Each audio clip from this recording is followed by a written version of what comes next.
Hello and a very warm welcome. You are watching Race to Power. I am Molly Gambhir. Our top focus tonight, we get you the latest first from Iran, where the funeral of Ayatollah Ali Khamenei is underway. We tell you all about the arrangements. Also on the show, we get the latest from Karnataka. A viral audio clip has put the spotlight on the internal battle brewing in the Karnataka BJP unit. All on this in just a bit.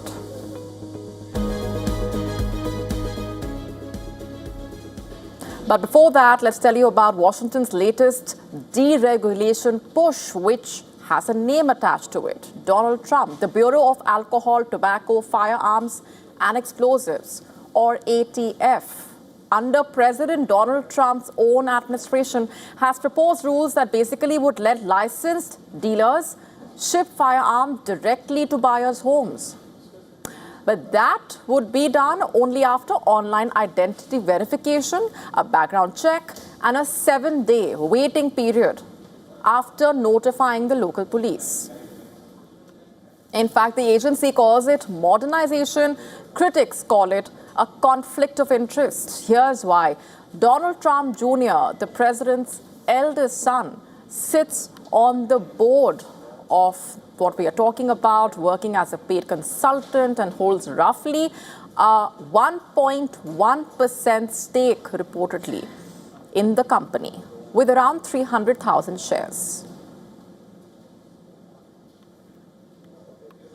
In fact, it brands itself the Amazon of guns, and its business model depends entirely on frictionless online sales reaching the customers' doorsteps. The ATF projects nearly 3.3 million buyers a year.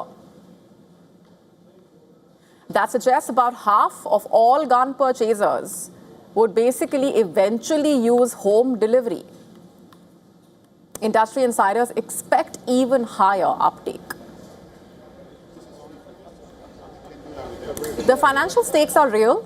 Trump Jr.'s shares, once worth over $5 million, have fallen to roughly $700,000.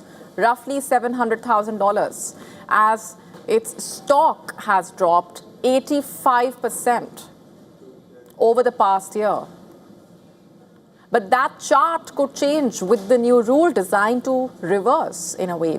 The White House and Trump Jr. spokesperson both reportedly deny any personal involvement, insisting the ATF's chief counsel drafted the rule independently. They also said the ATF boss was unaware of the Trump Jr. connection until questioned by reporters. But watchdogs, including a former ATF industry liaison, now with every town for gun safety, noting the industry never asked for this specific policy, reportedly undercutting the consumer demand rationale, allegedly. This is not an isolated case. This is not an isolated case under Trump 2.0. It fits a pattern already drawing scrutiny, from Trump's crypto ventures to family-linked business interests intersecting with the federal policy. Still, each time, Trump and his chorus-singing administration insist there is no coordination, but each time questions have been raised. You know why I'm profiting? Because the stock market's going up. Everybody's profiting. If you have a 401k, how's your 401k done? It's about up 85%. Thank you, President Trump. So we're all profiting. I'm profiting because I have a lot of money and a lot of cash, and I give it to institutions. The rule is not final yet, but if it clears, it will not just be a gun retailer. It will be a live case study, in a way, of how presidential power and private profit could perhaps be linked, as alleged. In the current decade, on average, more than 45,000 Americans per year, remember, have died from gun violence. Now, Washington's proposed ATF rule would let the dealers ship firearms directly to homes. And Trump Jr. stands to profit, allegedly. Gun control groups warn of trafficking risks. Critics call it policy written for family business, allegedly, not public safety.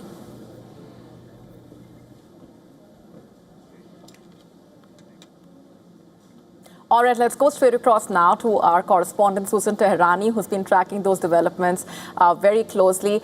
Susan, just bring us up to speed with what is being said right now. These questions that have been raised, and given how gun violence and gun-related laws as an issue in itself is extremely sensitive when it comes to what we've seen in terms of numbers as well. Yeah, that's a valid point. But as you mentioned, Molly, this is just a proposal.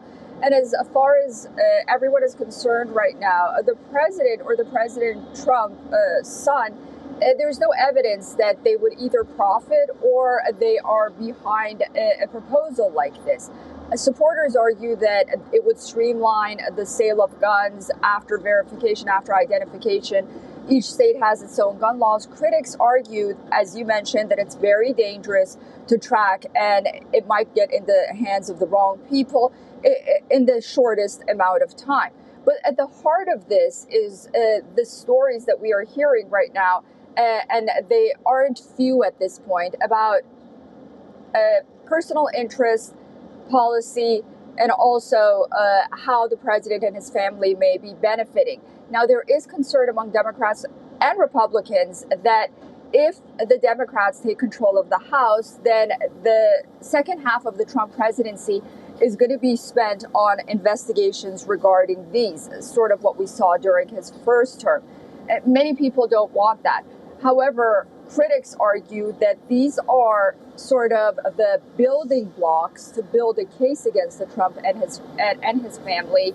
So if the Democrats do win the House, then they have a number of avenues to once again either call for possible impeachment, call for subpoenas, and then go back to the issues again that we saw during the first term. So on one hand, we would take stories like this with a grain of salt, but on the other hand, when they come out so frequently, there is a concern whether or not there is a conflict of interest between the Trump family and how they're profiting. But again, no evidence as of yet.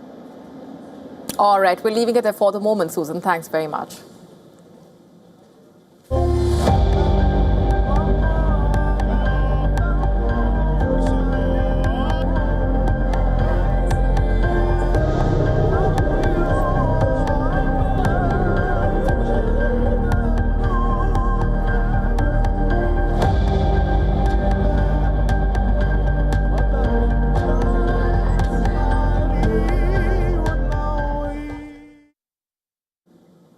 More than 4 months after his assassination in the US-Israel joint attack, the funeral of late Ayatollah Ali Khamenei is underway.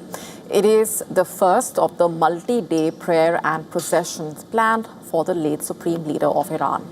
Top military commanders and political leaders paid respects to the mortal remains. The Iranian President, Masoud Pezeshkian, was seen among one of the first to arrive at the Mausoleum in Tehran, where prayers are being held. Even Iran's Revolutionary Guard's chief was seen for the first time in public since the start of the war.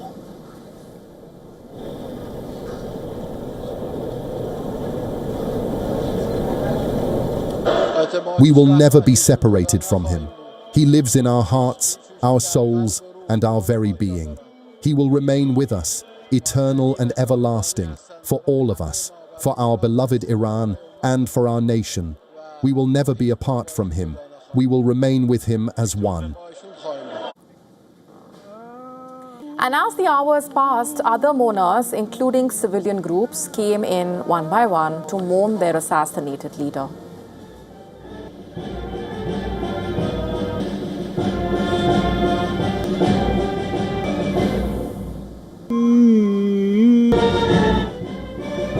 Groups of teary-eyed women also came to the Mausoleum to pay their respects. According to Iran's state media, more than 20 million people are expected to attend the last rites in Tehran alone. Close to 35 million people are expected to attend overall across cities. سبيل الله يستبشرون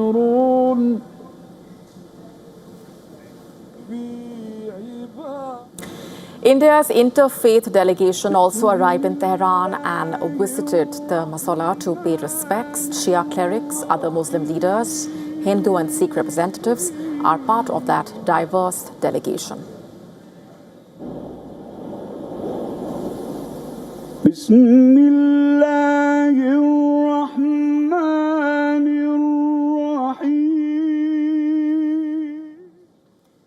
The ceremonies, which have started, will be conducted till the 4th of July at the Grand Prayer Complex, Musalla Prayer Complex.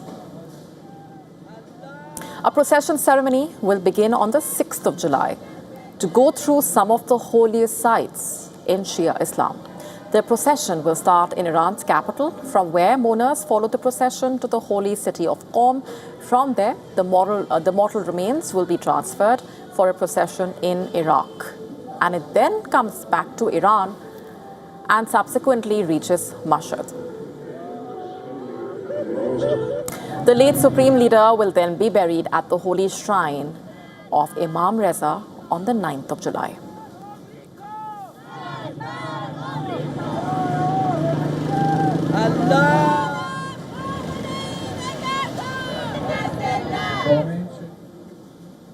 But questions still linger over his son and current leader's attendance. Iranian authorities have neither confirmed nor denied the new leader's presence at his father's last rites. Remember, he was seriously injured in the US and Israeli attacks. While the Iranian leader has been communicating through written statements, he is yet to be seen in public. Many of the family members were also killed at the beginning of the war.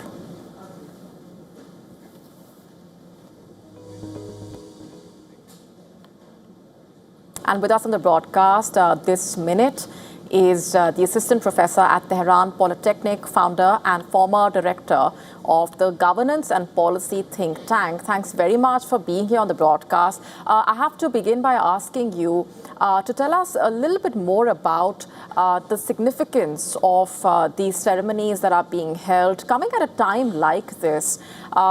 This delay that has also been seen as a result of the war. And at the same time, what can you tell us about whether or not we do expect the current Supreme Leader to be in attendance there? Thanks for inviting me here. I would like to let you know that based on the Iranian constitution, the Supreme Leader has some aspects, represents several aspects of the Iranian political and socio-cultural tradition. So Supreme Leader is an political rank, but also he has some religious and traditional representation also. He represents Iranian identity and also represents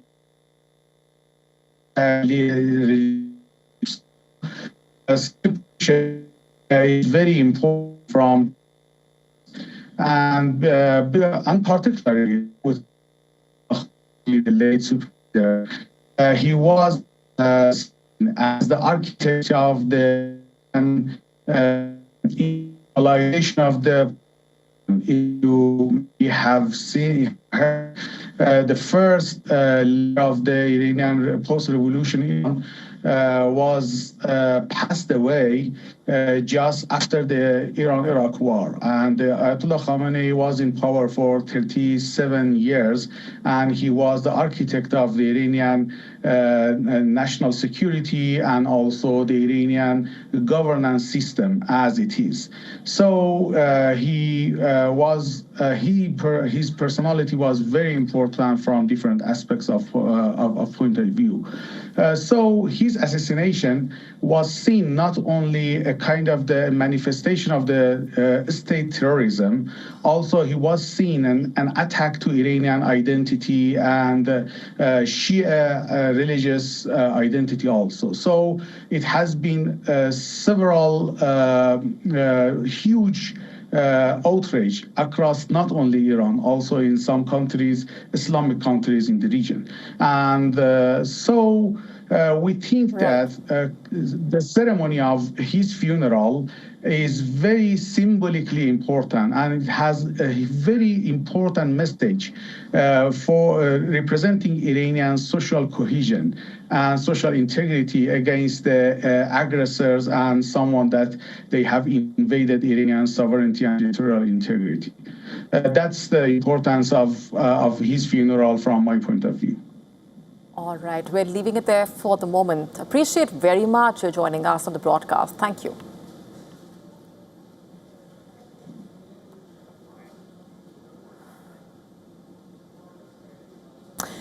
And 5 months after the US and Israel launched that operation against Iran, Wall Street and the defense sector still cashing in, it seems. In fact, under Trump 2.0, the General Dynamics stock has reportedly surged over 23%. L3 Harris is up 15%. Lockheed Martin has risen 13%. The new defense authorization bill now calls for $1.15 trillion in military spending, and that marks the first time defense spending bill has crossed the $1 trillion mark. Defense firms trade at 22 to 25 times forward earnings. A premium history rarely supports, and the market is not betting on peace, but it is betting on the backlog of military equipment depleted during the war. Overall, Wall Street benchmarks have been in lockstep with the defense stocks, but step back and the broader economy tells a very different story. The S&P 500 is up 9% this year, but core inflation sits at 2.9%. And headline inflation at 4.2%, well above the Fed's 2% target.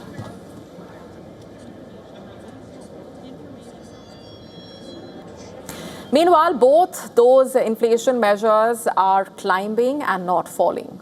Both those inflation measures.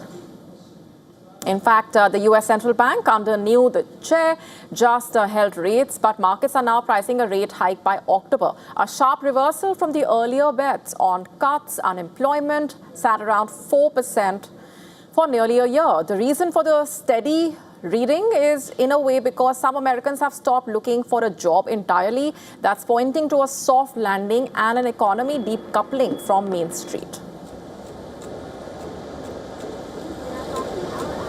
The war itself hit global supply chains hard. The World Food Programme says food insecurity may now touch 363 million people worldwide, driven by the Strait of Hormuz disruption and an energy price shock.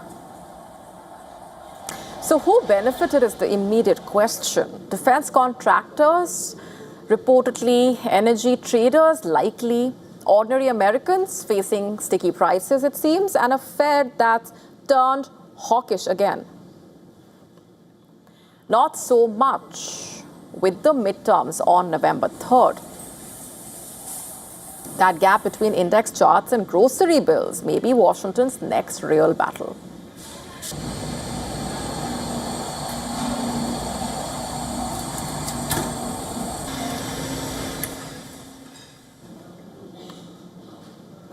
Shifting focus, the French far-right leader Jordan Bardella's relationship with the Italian princess Maria Carolina is emerging as an awkward distraction for a politician, in a way, especially when he has built his appeal on discipline, restraint, and a polished working class image. The leading figure of France's National Rally Party, who is often also speaking for ordinary voters, is now being seen alongside someone from a very privileged European background, in a way. What might have stayed as gossip or speculation has turned into a political talking point, reportedly. The relationship moved into the spotlight in April when the pair appeared together on the front page of Paris Match. The Italian princess, in fact, is now often described as a possible future First Lady of France. But despite the controversy and the speculation, there has been no clear damage to his electoral position. Polls still showing him as a strong contender ahead of the 2027 presidential election. In some surveys, he remains a front runner. in the first round and competitive in potential runoffs against centrist candidates.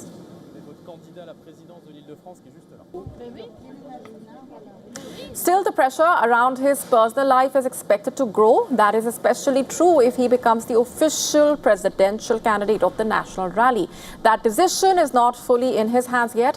Actually, it depends heavily on the president of National Rally Party, Marine Le Pen's legal situation. She is currently appealing a 5-year ban from running for office, and a key decision is expected on the 7th of July. If the ruling goes against her, Bardella could become the party's main presidential candidate, and if that happens, his private life will no longer remain on the margins of political discussion. Everything around him will likely be examined more closely, including the image created by his relationship, allegedly. Madame Le Pen, s'il vous plaît. Par ici, s'il vous plaît, Monsieur Bardella. Monsieur Bardella. For around 3 years after winning the Karnataka Assembly election in 2023, the state Congress unit witnessed a high-stakes battle between two rival factions. With the elevation of D.K. Shivakumar, the Congress seems to have put the internal battle to rest. But now the BJP is facing turbulence as well. A viral audio clip has put the spotlight on what seems to be an internal battle. Take a look.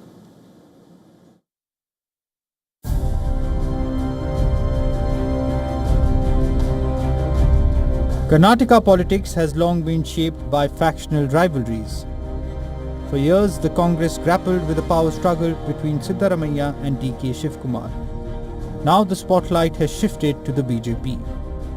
The latest trigger, a viral audio clip purportedly of former Chief Minister D.V. Sadananda Gowda. In the audio clip, Gowda allegedly discusses kicking out BJP State President B.Y. Vijayendra after he completes 3 years in office. As the audio clip went viral, Gowda has distanced himself, saying the party's internal matters should not be debated publicly. But the timing of the viral clip has raised several questions. The controversy comes just days after cross-voting in the Karnataka Legislative Council elections. That episode has fueled speculation over possible changes in the party's state leadership. Former Minister B.P. Yatnal and others have openly questioned Vijayendra's leadership, but supporters of former Chief Minister B.S. Yediyurappa continue to back his son. With the BJP looking to rebuild ahead of the 2028 Assembly elections, the leadership debate is unlikely to die down anytime soon. And as the Congress watches from the sidelines, the BJP now finds itself confronting the very challenge it once criticized, the challenge of managing internal divisions. The state of Karnataka is crucial for the BJP. The party sees the state as a gateway to electoral power in southern states. It is also the only southern state where the BJP has formed a government. Wresting Karnataka from the Congress is key to BJP's electoral plans in southern India. But with assembly polls now less than 2 years away, the BJP's biggest challenge may not be the Congress, but restoring cohesion in its own ranks. Bureau Report, WION, World is One.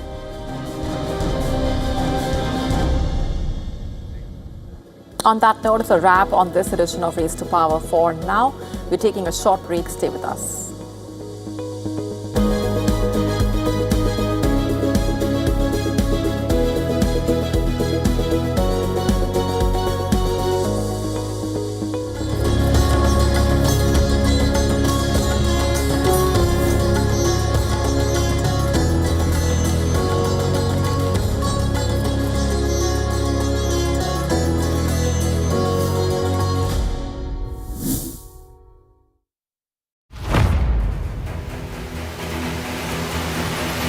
Get the latest updates. Breaking news. Credible, clear, continuous. Experts across aisles. Diverse voices, one platform. WION World is One.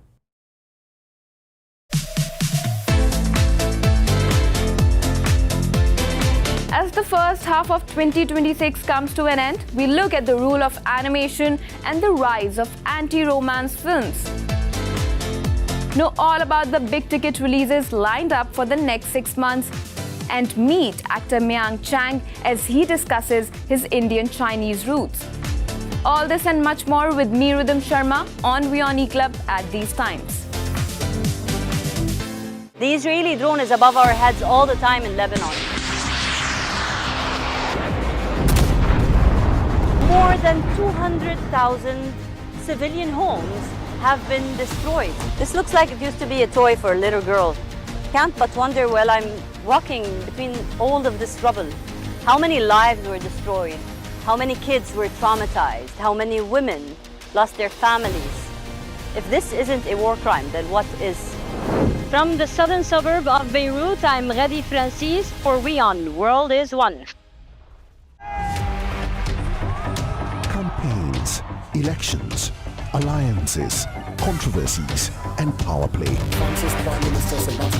Stories that analyze global and domestic politics. A dedicated show with varied perspectives, expert take, citizens' voices, detailed ground reports, and in-depth coverage from political corridors of the world. This is Race to Power, only on WION. WION, India's global voice, the channel that brings you the biggest stories from across the world through India's lens. Now available in more than 190 countries worldwide, because we believe that the world is one. Watch us in Africa, Europe, USA and Canada, South America, Asia Pacific, Middle East and North African regions. Also available on these digital platforms across the world. WION, World is One. In-depth coverage of global issues broken down into facts, figures and simple words. Backed with analysis from field experts who truly matter, because we believe in decoding the real picture for you. So you get a much wider and deeper understanding of stories from around the world, a 360-degree analysis. An award-winning documentary series, week after week creating the maximum impact. Watch WION Wide Angle at these times on WION, World is One.